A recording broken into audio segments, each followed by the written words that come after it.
नमस्कार बंधुरा माई किचेन माई ब्लगे सबाइके आबारो एकबार स्वागत। आज के सीमेर दुर्दान्त एक रेसिपि निये आमी आपनादेर सामने हाजिर हये गेছি। सीमेर तो अनेक रकमई रेसिपि खेयेछेन और এই रेसिपिटी यदि गरम गरम भातेर साथे थाके आर किछुई लागबे ना। आसुन ताहले शुरू करी आजकेर रेसिपि। तार जन्य एखाने आमी निये निয়েছি कयेकटा शिम और शिमगुलिके खूब भालो करे धुए जल झरिए एकदमই किन्तु शुकनो करे निয়েছি। तारपरे शिमगुलिके केटे नेब। शिम जेभावे काटे दु साइडे छिलकाटा उठिए निये माझखान थेके किन्तु एकटा करे टुकरो करे निয়েছি। गैसेर मध्य एक कड़ा बसिए दिएছি और कड़ाते दिए दिएছি 1 चामच सर्षेर तेल। तेलও गरम হয়ে গেছে। এবার কেটে রাখা শিমগুলি দিয়ে দিলাম। শিমগুলি কিন্তু কিছুক্ষণ টাইম ভেজে নেব।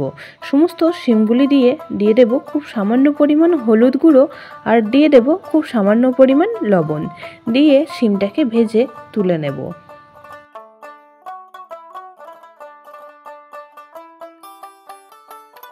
শিমটা একটু ভেজে নিয়ে এই রেসিপিটা তৈরি করলে এই রেসিপির টেস্টটা কিন্তু দুর্দান্ত হয়।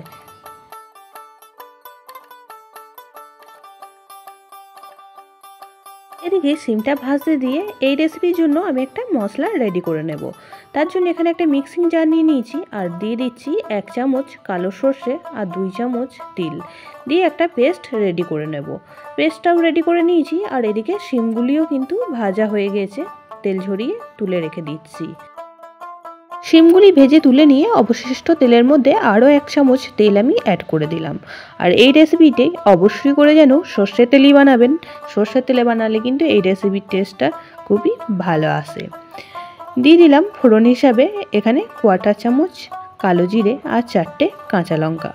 ফোড়নটা থেকে যখন সুন্দর গন্ধ আসতে শুরু করবে তখন এখানে আমি দিয়ে দিচ্ছি যে পেস্টটা রেডি করে রেখে দিয়েছিলাম সেই পেস্টটাই দিয়ে দিলাম আর মিক্সিং জারটা ধুয়ে সামান্য পরিমাণ জলও এখানে অ্যাড করে দিচ্ছি। আরও কিছু গুঁড়ো মশলা অ্যাড করে দিচ্ছি। এখানে দিয়ে দিচ্ছি 1/4 চামচ হলুদ গুঁড়ো আর দিয়ে দেব 1/4 চামচ কাশ্মীরি লঙ্কার গুঁড়ো। আমি কিন্তু কোনো রকমভাবে লঙ্কা গুঁড়ো ব্যবহার করছি না। এখানে যেহেতু কাঁচা লঙ্কাটা দিয়েছি সেই জন্য এখানে কিন্তু কাশ্মীরি লঙ্কার গুঁড়ো অ্যাড করে দিলাম কালারের জন্য। অ্যাড করে দেব স্বাদ অনুযায়ী লবণ। আর যখন শিমটা ভেজেছিলাম তখন কিন্তু লবণ দিয়ে ভেজেছিলাম, তার জন্য এখানে বুঝে শুনেই লবণটা অ্যাড করে দেবেন। আর দিয়ে দিচ্ছি 1/2 চামচ চিনি। এই রেসিপিটি একটু মিষ্টি মিষ্টি হলে খেতে বেশি ভালো লাগে। সমস্ত মশলা খুব ভালো করে নাড়াচাড়া করে মিশিয়ে নিয়ে এটা কিন্তু 1 থেকে 1.5 মিনিট কষিয়ে নেব।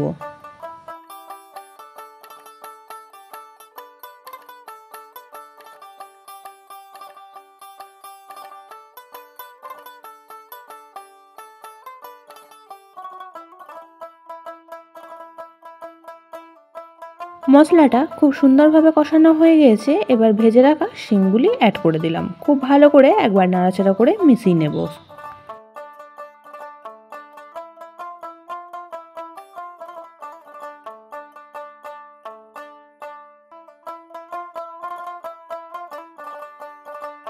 মিক্সিং জারটা ধুয়ে কিছুটা পরিমাণ জল এখানে অ্যাড করে দিচ্ছি।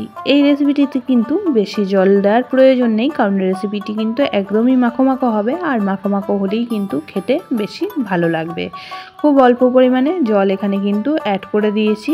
এবার খুব ভালো করে একবার নাড়াচাড়া করে মিশিয়ে নিয়ে এটা ঢেকে রান্না করে নেব 5 মিনিটের জন্য। পুরনো বন্ধুরা পাশে থাকার জন্য অনেক অনেক ভালোবাসা। নতুন বন্ধুরা যারা চ্যানেলে ভিজিট করছেন, চ্যানেলটি এখনও পর্যন্ত সাবস্ক্রাইব করেননি, তাদের কাছে অনুরোধ রইল চ্যানেলটি সাবস্ক্রাইব করে পাশের বেল আইকনটি অল করে দেবেন। তাহলে আমি যখনই কোনো ভিডিও দেব নোটিফিকেশন সবার আগে আপনার কাছে পৌঁছে যাবে। 5 মিনিট পর ফিরে আসলাম আর ঢাকাটা খুলে খুব ভালো করে আবারও একবার নাড়াচাড়া করে দেব। দেখুন শিমের কিন্তু যে জলটা দিয়েছিলাম অনেকটাই শুকিয়ে এসেছে আর মোটামুটি কিন্তু রেডি হয়ে গেছে আজকের রেসিপি।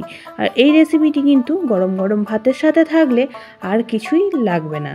এক থালা ভাত অনায়াসেই খেয়ে ফেলতে পারবেন। খুবই সুস্বাদু হয়। অবশ্যই করে আপনারাও একদিন বাড়িতে ট্রাই করে দেখতে পারেন। আশা করছি ভালো লাগবে। গ্যাসের ফ্লেম অফ করে দেব আর এটা স্ট্যান্ডিং টাইমে রেখে দেব 10 থেকে 15 মিনিট। তারপর দেখুন একটা প্লেটের মধ্যে পরিবেশন করে দিয়েছি। আজকের রেসিপি কেমন লাগলো অবশ্যই কমেন্ট বক্সে জানাবেন। বেশি ভালো লেগে থাকলে বন্ধু বান্ধবীদের সাথে একটা শেয়ার করে দেওয়ার অনুরোধ রইল। সবাই খুব ভালো থাকবেন, সুস্থ থাকবেন। আবারও দেখা হচ্ছে অন্য কোনো ব্লগ বা রেসিপির সাথে। ততক্ষণের জন্য সবাইকে টাটা।